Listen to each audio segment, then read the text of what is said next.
Imagine being born into a world where your survival depends on your ability to navigate dangers from all sides, whether it's harsh weather, other animals, or the constant need to prove your worth to the pack. It sounds exhausting, right? Well, that's the reality for many wild dogs. While we see our domesticated dogs as loyal companions, there's an entirely different and much harsher world out there for their wild counterparts. In today's script, we'll take a deep dive into the difficult lives of wild dogs, exploring the responsibilities, challenges, and constant struggles they face just to survive. So, let's get started with why it truly sucks to be born as a dog, especially when you're out in the wild. From the moment a dog is born, they're immediately thrust into a world where survival is the highest priority. In the wild, this responsibility often starts with protecting the pack and the territory. In species like wolves, African wild dogs, or coyotes, the concept of protection is serious business. Pups are born into a pack where they must quickly learn how to defend themselves against predators, whether it's rival packs or larger animals that see them as prey. It's not just a matter of defending against physical threats, it also means competing for resources like food and shelter. The competition can be fierce, and if a dog doesn't rise to the occasion, it risks being left behind or even killed. This responsibility doesn't get easier as the dog matures. Even as adults, they are constantly on alert, standing guard over the territory and ensuring their pack remains safe. It's a full-time job that doesn't leave much room for relaxation. Next, let's talk about food, the cornerstone of survival in the wild. For wild dogs, hunting is not a luxury, it's a necessity. They don't get to simply stroll into a kitchen and find a bowl of kibble waiting for them. Every meal requires significant effort, and the responsibility to find food can often fall on the shoulders of the young or the weaker members of the pack. For example, African wild dogs are highly cooperative hunters, and each member of the pack has a specific role. Some dogs chase the prey, others corner it, and some go in for the kill. The pups, while not yet fully capable of contributing, are still dependent on the pack to provide enough food for their growth. However, hunting doesn't come without risks. Dogs may encounter dangerous animals, such as larger predators or rival packs, during hunts. These confrontations can lead to serious injuries, sometimes even death. And if they fail to catch anything, it could mean a few days of hunger or, in the worst-case scenario, starvation. Being born into a pack of wild dogs means you are always expected to learn quickly.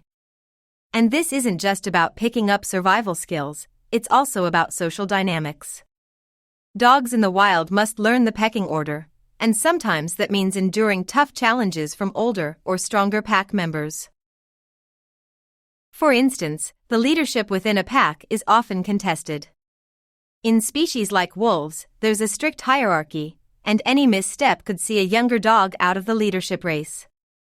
These young dogs are often pushed to the edge of their limits, forced to navigate complex social dynamics, and at times, fight for their place in the pack.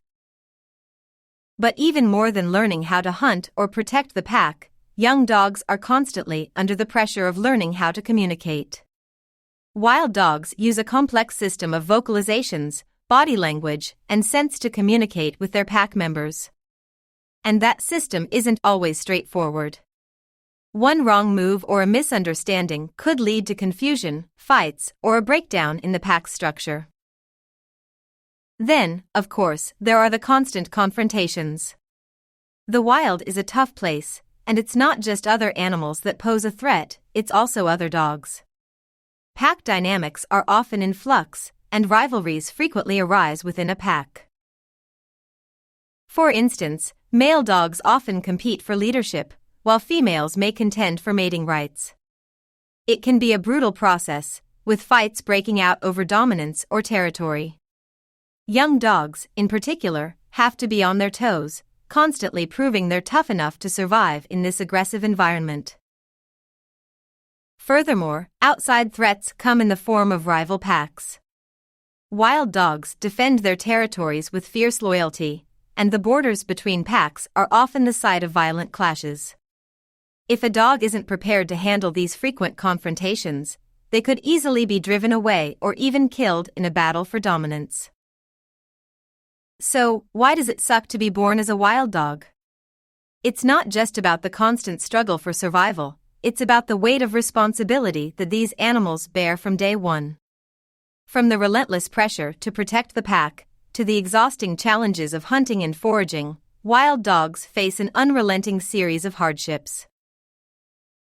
But despite all these challenges, wild dogs are among the most resilient creatures on Earth. Their ability to adapt to their environment, work as a team, and endure through constant adversity is what allows them to thrive in the wild. They don't have the luxury of taking a day off. Every moment of their lives is a test of endurance, strength, and survival instincts. To be born as a dog in the wild is to be born into a world where only the toughest, most resourceful individuals make it through. And while their lives may seem difficult, their resilience is a testament to the power of adaptation in the face of hardship. So, the next time you look at your pampered pet curled up on the couch, remember, it might suck to be born as a wild dog, but it also takes incredible strength to survive and thrive in the wild.